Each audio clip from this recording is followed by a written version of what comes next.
For the geographic theme of place, we want to ask, now that I am at a location, what does it look like? We answer that question by using some key terms to describe it. The first is site. Site is simply the physical features of a place. Pittsburgh, for example, is famed for the rivers that converge around it. These rivers are physical features that are unique to the place of Pittsburgh. The next term is situation. This term is just like relative location. You are simply describing where a place is in relation to other places. Pittsburgh is Lake Erie to its north and Philadelphia to its east. That is its situation.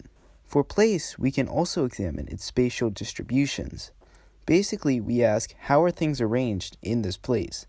That question can be answered with the terms density, concentration, and pattern. Let's again use Pittsburgh to explore these terms.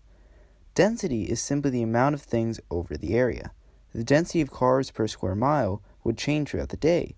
During rush hour, it might be 2,000 cars per square mile, but at night, only 500. Density, however, can only tell us how many things are in a certain area on average, not their spread. For that, we turn to concentration.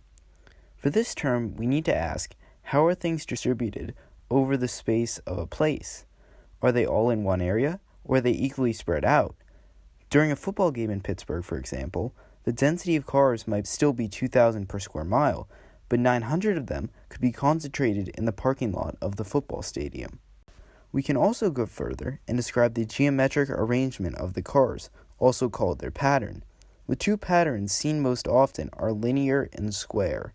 The cars in the stadium parking lot are arranged in a linear fashion. They are all parked in straight lines surrounding the street. The city of Pittsburgh itself is arranged in a square pattern.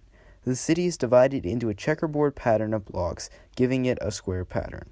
So by using these key terms, we can better understand and describe a place.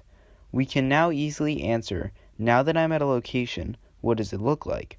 As always, try to apply these terms to another real-life place.